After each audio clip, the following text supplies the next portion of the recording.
Bonjour. Alors, une petite vidéo sur... je ne saurais pas dans quelle catégorie les ranger, plutôt humanoïde, mais les satyres. Voilà. Donc, ce sont des êtres qu'on essaye de nous faire passer, bien sûr, pour des gentils, mais les satyres, le mot satire, c'est pas un mot sympathique dans sa définition, dans notre matière humaine, mais dans certains films, on a essayé de nous faire passer ça pour un gentil. Voilà. En voilà un satire. Voilà. Celui-ci, c'est celui de Narnia. Il y a aussi celui dans Percy Jackson qu'on fait carrément passer pour un protecteur. Voilà, le protecteur de Percy Jackson qui est un avatar d'un dieu. Voilà, son meilleur ami, c'est un satyre. Voilà. Et on les prend pour des gentils. Mais la réalité des satyres, elle est tout autre. Les satyres sont des êtres très perverses et branchés sur la sexualité. Je vais vous faire voir quelques petites représentations de ces satyres. Donc là, on le voit bien, hein, le truc là, milieu. Là, ça c'est la réalité des satyres en fait. Voilà encore une belle statue d'un satyre, voilà. Ce sont des êtres qui vont être bien sûr sur les énergies sexuelles et qui vont venir vous voler ces énergies-là parce que eux, c'est ce qu'ils aiment. Et avec leur flûte de Pan, ils vont vous charmer, un petit peu comme le chant des sirènes. Voilà, ils vont vous charmer pour obtenir de vous ce qu'ils veulent, c'est-à-dire des énergies sexuelles. Alors, dans ma vie, personnellement, j'ai fait beaucoup de paralysie du sommeil avec attouchement sexuel. J'ai été agressée 6 fois dans ma vie, 3 fois à des fins sexuelles. Donc, j'ai porté cette énergie-là, disons cette agression-là sur moi pendant cette vie. Et dernièrement, dans une session, donc une personne venait me voir et avait des attouchements toutes les nuits dans son système énergétique. Voilà, elle avait beau mettre des couches de vêtements, ça change pas grand-chose pour elle. Ça la rendait plus forte d'avoir plus de vêtements, donc ça la protégeait un peu de par sa croyance personnelle que de mettre des couches et des couches les empêcherait de passer. Mais c'est pas vraiment le physique et l'énergétique, c'est deux choses complètement différentes. Bon. Je n'ai pas démenti ça à cette personne parce que cette croyance la protégeait un peu de ses peurs. Après, on a essayé de sortir des peurs, bien entendu, parce que le but, c'est quand même de ne plus avoir peur de ces êtres-là. Donc, mes opérateurs télépathes n'assistent jamais à l'anamnèse. Parce que je me suis rendu compte que quand ils assistent à l'anamnèse, ils entendent toute la liste des choses que vous vivez, voilà, que vous nous donnez dans l'anamnèse. Et quand le télépathe est mis sous hypnose, se connecte à la personne, et ça match. Les deux vont ensemble. Parce que ce que vous vivez et ce que le télépathe va trouver dans votre espace énergétique, c'est la même chose et c'est normal. Mais dans votre mental, lui, va avoir tendance à dire non, mais là, elle est en train de me refaire toute la liste de ce que j'ai dit juste avant. Donc, en fait, c'est du bluff, ce technique. Non, c'est juste que vous vivez quelque chose et le télépathe va trouver, il rentre dans votre espace énergétique, il a l'information de ce que vous êtes en train de vivre, c'est exactement la même chose, c'est normal. Et le mental, là, c'est coucouche panier, tais-toi, c'est normal qu'on retrouve les mêmes choses.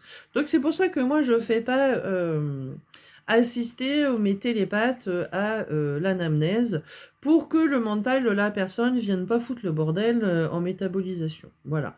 Parce que c'est déjà assez compliqué comme ça, une métabolisation, pour pas qu'ils viennent nous embêter. Donc cette personne m'avait dit subir des agressions sexuelles. Ok, je valide l'information. Je ne sais pas quel type d'entité vient faire ça, mais on va voir ça pendant la session. Donc, on arrive dans l'ambiance hypnotique, on cherche, parce que il y avait des choses cachées. C'était très caché chez cette personne. Et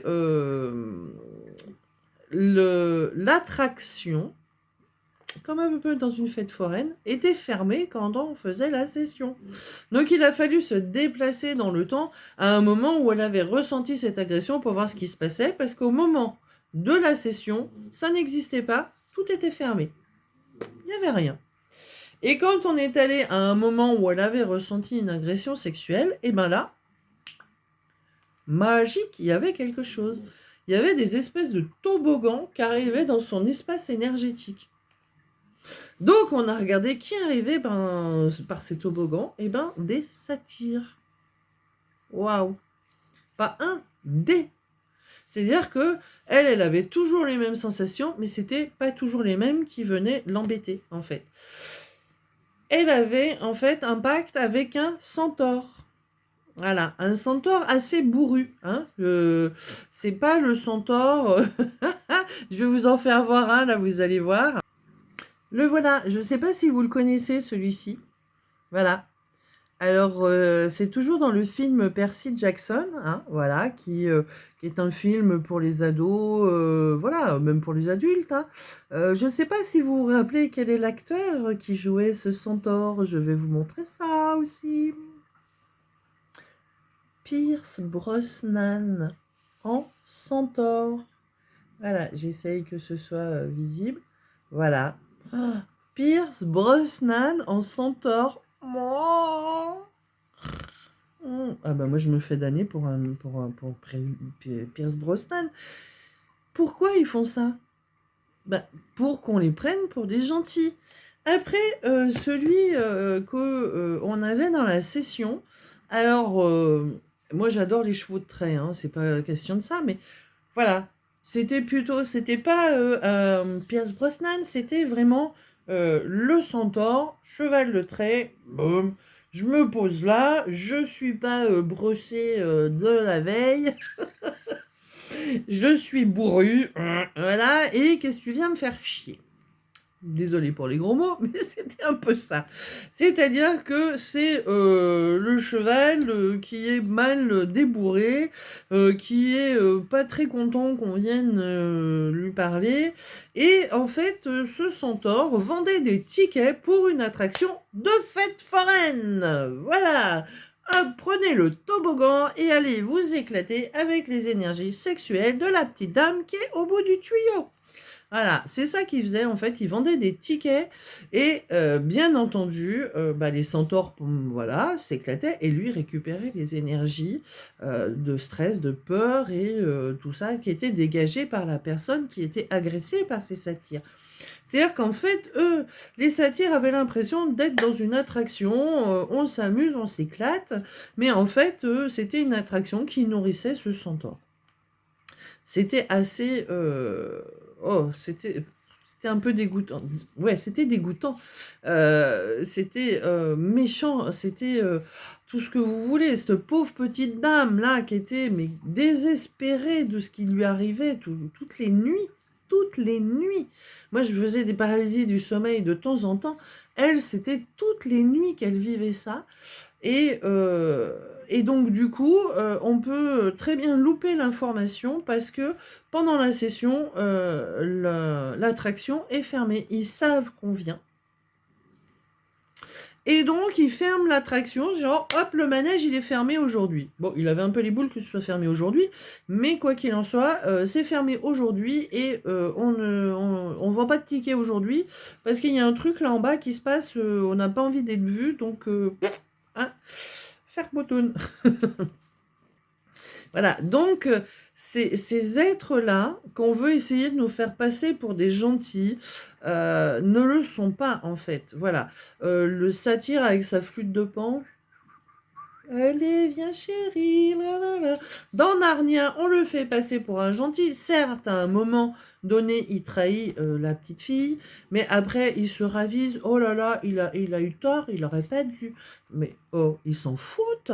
il faut bien comprendre qu'ils s'en foutent de vous trahir, de vous blesser, de vous violer dans l'énergétique, parce que ça arrive, des personnes qui se font violer dans l'énergétique. C'est vraiment une énergie pas du tout sympathique. Et quelle que soit la gentillesse qu'on veut leur donner dans les films, je suis désolée, mais en HRE, là, dans ce cas-là, ils n'étaient pas gentils du tout, ils étaient très narquois, ils étaient, voilà, le pervers, voilà, voilà. Ça puait le sexe, mais le mauvais sexe, en fait, le sexe perverti, parce que ce chakra sacré est important dans la montée d'énergie de l'alimentation du corps physique pour accueillir la pleine conscience, en fait. Donc, le chakra sacré est un chakra important de créativité, de matrice, il est en relation avec le chakra de la gorge pour créer une autre réalité.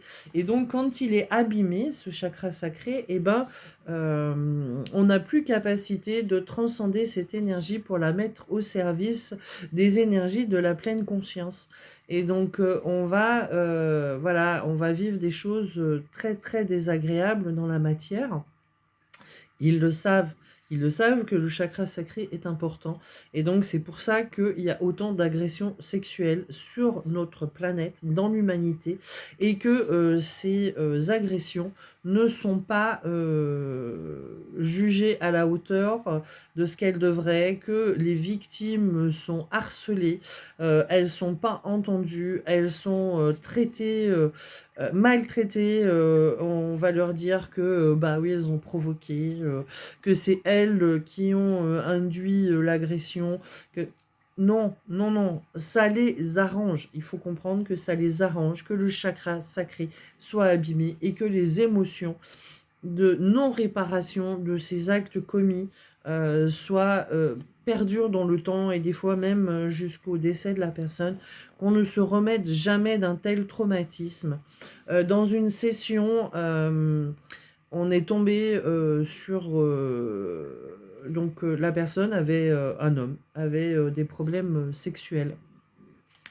Euh, un gros problème de mutisme aussi, voilà, parle pas beaucoup, et puis vraiment une énergie sexuelle très très basse, voilà. Pas du tout maîtrisée dans son masculin, voilà. On fait la session, qu'est-ce qu'on trouve dans une autre vie? Eh ben, c'était une femme qui avait une jumelle, qui a été violée par un groupe de chasseurs dans les bois, voilà, à une époque un petit peu décalée de la nôtre, un peu plus, voilà, et à qui on a dit de se taire, parce que si elle se taisait, on venait les tuer, voilà. Donc on les a violées, on les a menacées de mort, et comment dire, quand elles sont mortes, à peu près à 40 ans, elles se sont retrouvées devant un groupe de moines qui leur ont dit bon bah écoutez, si vous voulez une meilleure incarnation la prochaine fois, va falloir faire un petit truc pour nous, voilà, donc ok, voilà, c'est quoi le petit truc à faire? Eh ben, il fallait faire une pipe aux moines. Non, sérieux, c'est du délire, c'est-à-dire que pour ne pas revivre une incarnation où elles ont été violées par des chasseurs, viol collectif, hein, voilà. Quand elles meurent et qu'elles sont entre deux vies, pour échapper à ça dans la prochaine incarnation et pour pouvoir rester incarnées ensemble, toutes les deux, les moines leur demandaient de leur faire une pipe. Voilà. Super. Les agressions sexuelles, c'est terrible en fait. Voilà. C'est très, très destructeur au niveau énergétique et ils le savent et c'est fait exprès. Et donc, du coup, elles ont touché les moines. C'était pas des moines, bien sûr, hein, c'était des petits dracos, voilà. Et quand on a regardé où était incarnée la jumelle dans cette vie-là, hein, dans le contemporain, elle est en Afrique, voilà. c'est une femme en Afrique et comment dire, l'autre personne pour qui on faisait la session, c'est un homme en France. Voilà. Donc en fait, ils mentent comme des arracheurs de dents, quand c'est sur une énergie sexuelle, voilà. Donc en fait, les moines, ils étaient déjà dans l'espace énergétique de ces deux jeunes femmes. Bon, on est remonté après dans le temps pour les faire partir, enfin on a fait la session comme on doit la faire. Mais quoi qu'il en soit, dans cette vie-là, ils les ont fait violer pour être nourris par cette énergie de viol et toutes les conséquences qui en découlent derrière. Quand on est donc elles étaient mortes, célibataires, vivant toutes les deux, les jumelles, très fusionnelles, de la même maladie à une 42 ans. Voilà. On a fait la session et quand on est revenu voir, voilà, quand on a futurisé la ligne temporelle de ces deux personnes, de ces deux jeunes filles, parce qu'elles se sont fait violer, elles avaient 15-16 ans, un truc comme ça, hein, voilà. Et ben, dans la nouvelle ligne temporelle où il n'y avait pas ces êtres, elles se sont pas fait violer. Voilà, elles n'ont pas été agressées par les chasseurs. Elles ont eu des vies de femmes tout à fait normales dans leur nouvelle temporalité. Elles se sont mariées, chacune de leur côté. Elles ont eu des enfants et tout s'est bien passé pour elles. La vie sexuelle du monsieur à qui on a fait cette session s'est largement améliorée ensuite dans la matière, ici et maintenant. Après, voilà, il y avait d'autres traumas, il y avait d'autres choses, mais la problématique pour laquelle on avait fait cette session n'existait plus dans la matière pour ce monsieur. Et il avait une vie sexuelle ensuite tout à fait épanouie et voilà. Donc, ces énergies sexuelles, voilà, n'essayez pas de... alors, il y a une expression qui me revient là, vous faire prendre des vessies pour des lanternes. C'est ce que font les entités. Ils vous font croire qu'ils vous font quelque chose de sympathique, ils vous arrangent les choses pour que ça se passe bien, alors que pas du tout. C'est des menteurs. Les satyres font partie de ces êtres très pervers qui sont malheureusement très branchés sur cette énergie de chakra sacré, comme beaucoup d'entités d'ailleurs.